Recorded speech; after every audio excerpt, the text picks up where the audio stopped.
Ladies and gentlemen, good morning and welcome back to our channel once again. Peter Salasya, one of the best performing members of parliament from Mumias East, was yesterday attacked and chased out of Nyayo Stadium during Harambee Stars versus Gabon football match.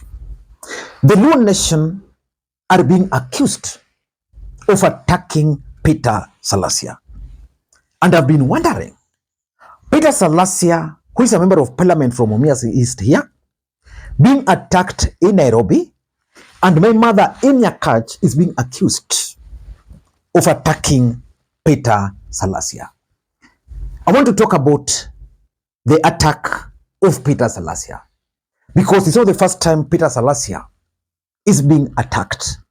If you were to go through Peter Salasya's Facebook page, you'll be shocked that as early as 2000, Peter Salasya was always being attacked. But the attacks in Nyayo Stadium yesterday was very unfortunate, and I condemn it with the strongest words possible. But I want to come in the gap for the Luo nation, because I haven't seen desperate attempts to try and link it to a video of Gaucho, which was taken long time ago when Gaucho was campaigning to be the Bunge la Wananchi's president. I think that must have been 2021 there.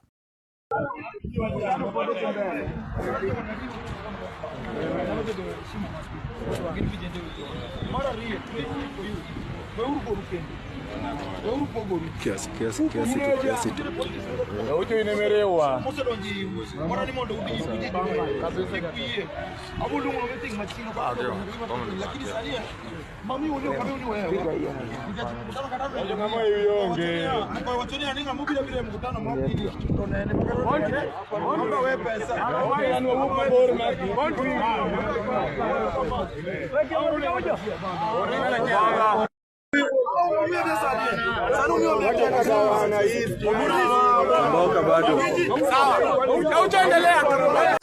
Now let us begin by asking ourselves one question.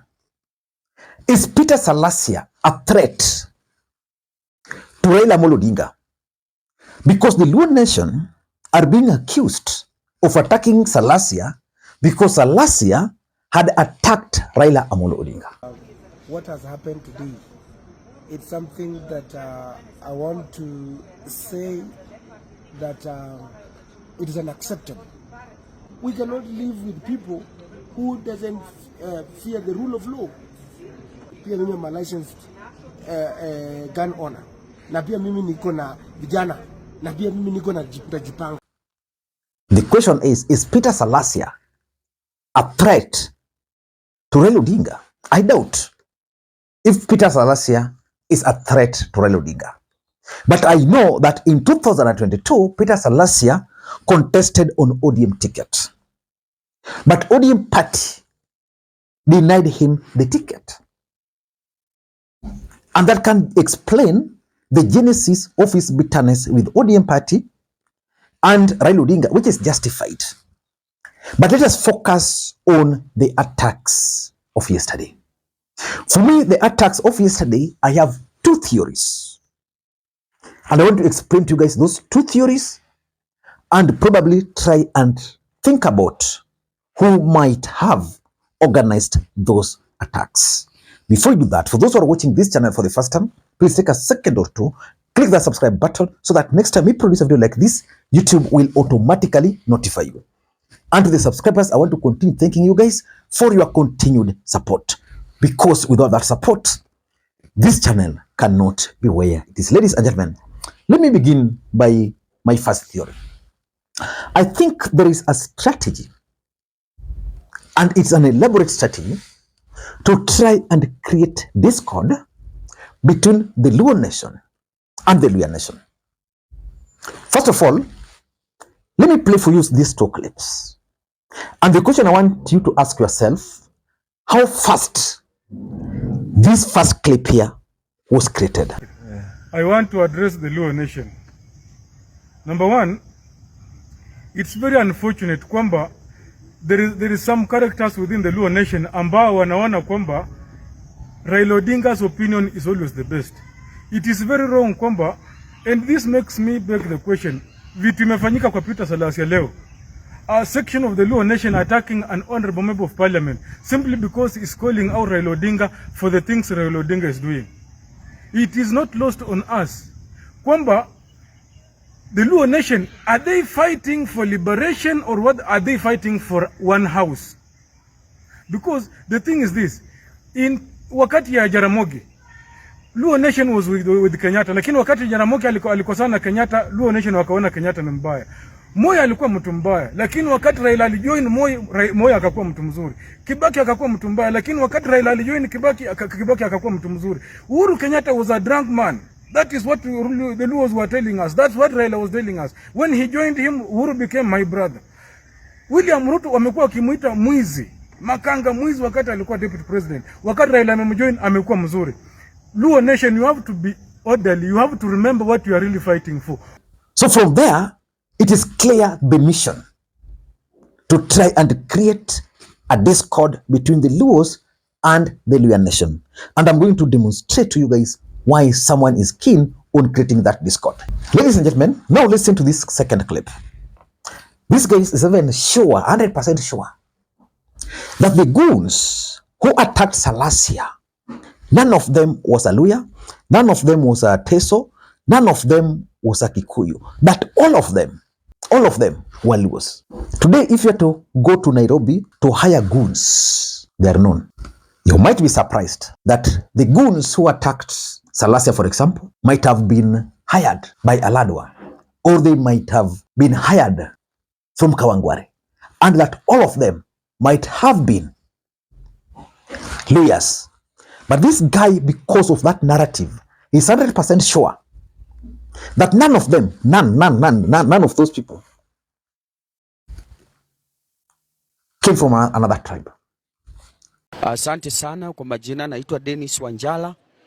Kitu ambao nataka kusema leo, tumeona Nyayo Stadium mtoto wetu PK Salasya akipigwa na wale goons ambao walikuwa wametumwa na His Excellency Right Honorable Raila Amolo Odinga.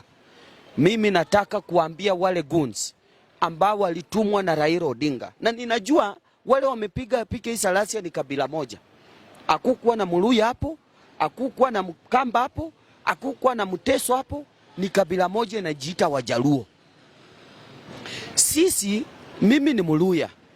Mimi nilipigia Raila Amolo Odinga kura. Nikaandamana, ameingia kwa handshake na kura yangu, saa ya nakula minofu.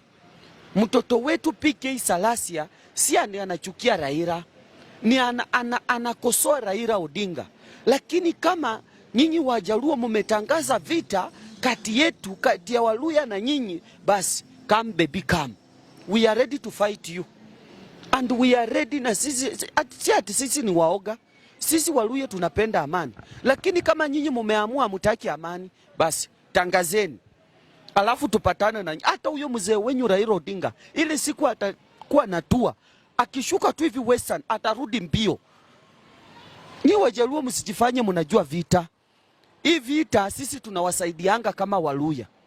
Lakini kama mnataka sasa hii vita tuitangaze kirasmi, amuwezi kupiga kiongozi wa Western alafu tuwawache bure. Na mimi nataka kuambia wale vijana ambao walipiga PK Salasya, mtafute PK Salasya, mumuombe msamaha. La sivyo, sisi kama jamii ya Western tutasanyana kama vijana wa Western, tutawatafuta. Na sisi hatutawawacha na hatutawapeleka kotini. Sasa tumetaka vita, si ati wanaume hakuna Western wako. Sisi tulitairiwa na kisu, my friend. Na kama mnataka hiyo vita kati yetu na nyinyi, tutapambana na nyinyi. Amuwezi kudharau viongozi wa Western. Watoto wetu wanakaa wamenyeshewa, na Raila Odinga ndiye anatumana watoto wetu kudharauliwa na kupigwa. Mtoto wetu hapa Timu Wanyonyi alidharauliwa, akaambiwa awachane na ugavana, saa amerushwa. Mtoto wetu Edwin Sifuna saa hivi tunaongea na nyinyi, aongei, ana sauti, ni kunyeshewa, amenyeshewa. Alafu mko na guards ya kupiga PK Salasya. Mimi naambia Waluya na Waluya wanisikie, watoto wetu tunadharauliwa na hawa Jaluo. Tafadhali nafaa tuamke chini na tuwaonyeshe vita yenye hawajaiona. Tupige tu mtu mmoja tu, nataka tupige mmoja, heshima itarudi. Wakiona kiongozi wa Western watakuwa namsalimia na heshima. Hawa watu hatujai wapiga, atu wanafikirianga sisi ni mashemeji. Sisi sio mashemeji yenu, we are not Nilots. Sisi we are Bantus. Useless. Unawezaje kushika PK Salasya? Na PK wewe pia wewe ulikuwa na bunduki. Ulikuwa unangoja Yesu akuje. Ulikuwa unangoja Yesu. Vijana sasa tungekuwa tunaongea maneno ingine. So do we now agree that this was an elaborate plan to try and create a wedge?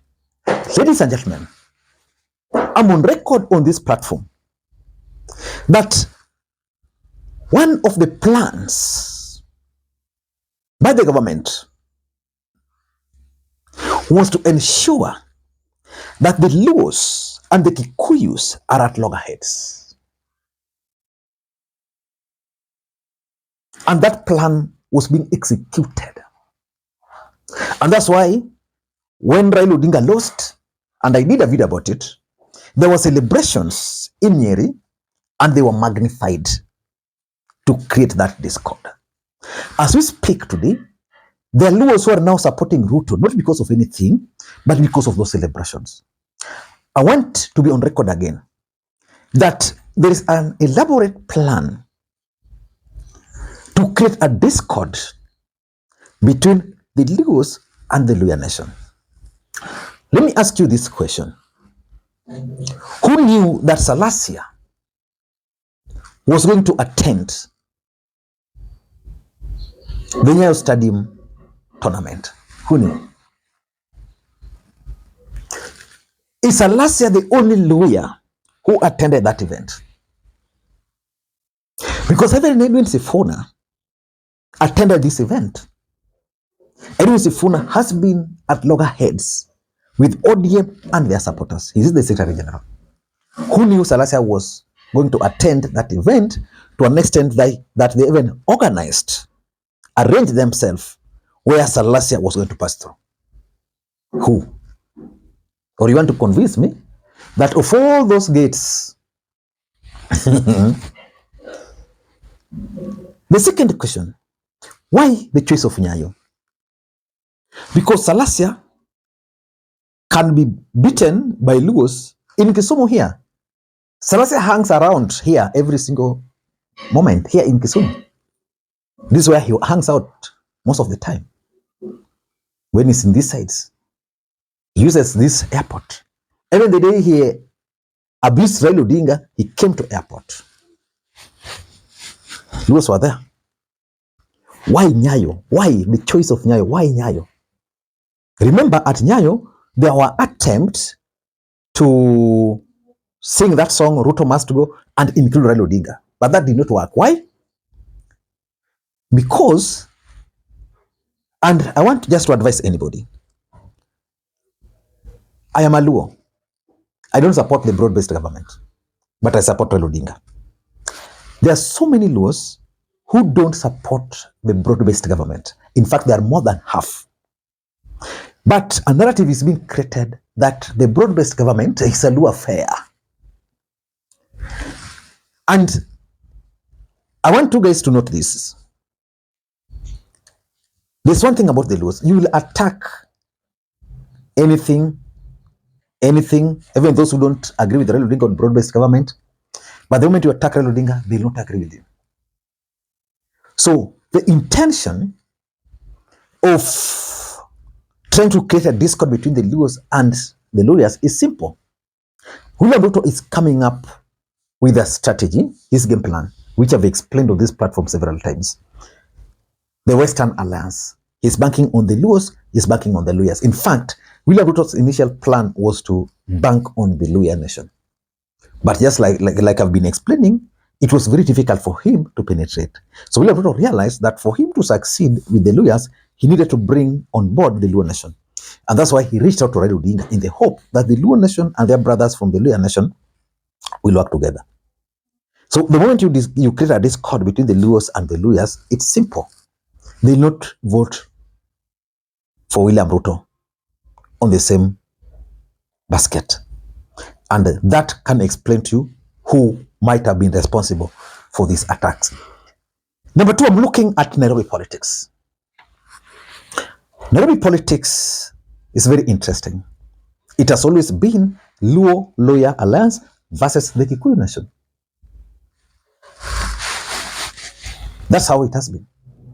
So if you split the Luos and the Luyas in Nairobi, then there is no way a Kikuyu candidate can be defeated in Nairobi. And that's why I began by asking you why this attack took place in Nyayo Stadium.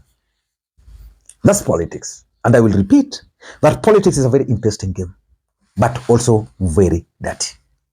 So that's why Salasya was attacked. The second scenario,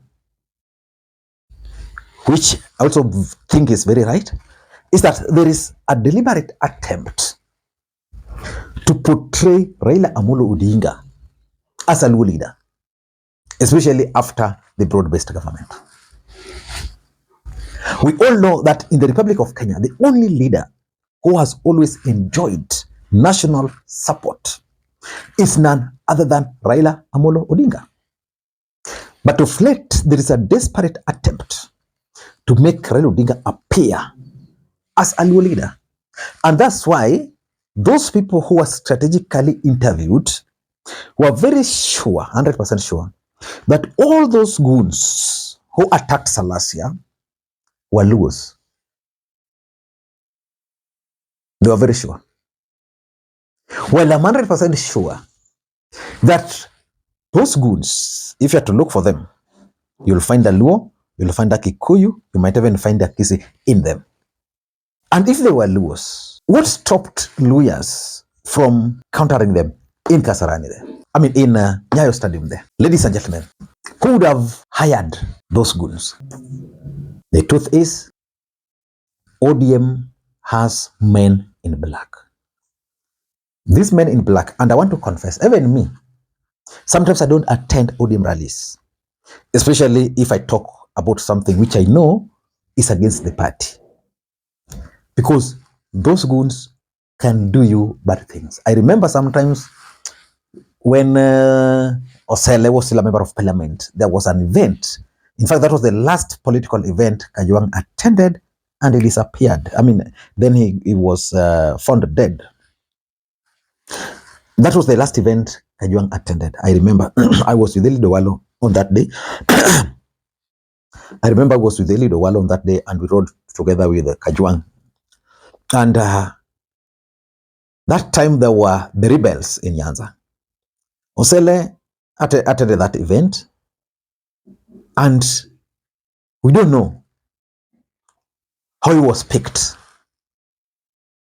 You know, he was walking, and then these youths just walking beside him, but they were pushing him away from the podium. So by the time Osele realized, he was very far away being beaten there. I asked Wafula Buke, my friend, because he had posted something that the attack I asked my friend Wafula Buke of Zuri places. I actually asked my friend Wafula Buke because he had posted something to the effect that the attack on Salasya is tribal. Then I asked Buke one simple question. Buke, me and you, we were part and parcel of a team that organized the frog marching of Magarer Langat from Orange House. Why was that attack on Magarer not made to appear as if it was a Kalenjin Luo affair? Why now this? So for me, ODM men in black might have been responsible, and they are controlled. But these guys, it's an organized group. They can just decide, huyu jamaa anapiga baba, hautakuja hapo, ama tutampiga. Ama just one of the ODM operatives there can just facilitate them. But I'm also looking at Peter Salasya's political enemies. Peter Salasya fought with Rashid a chaser, just the other day. He fought with the governor the other day. So it's possible for those opponents of him to organize goons to beat him in Nairobi so that that link cannot be traced. I want to appeal to the DCI to arrest those goons who attacked Peter Salasya. And I want them arrested so that we can know their identity and know who sent them, who paid for them, the gate. Because from the photos, from the videos, they can be identified. Until next time, this is Lee Makwiny. Bye-bye.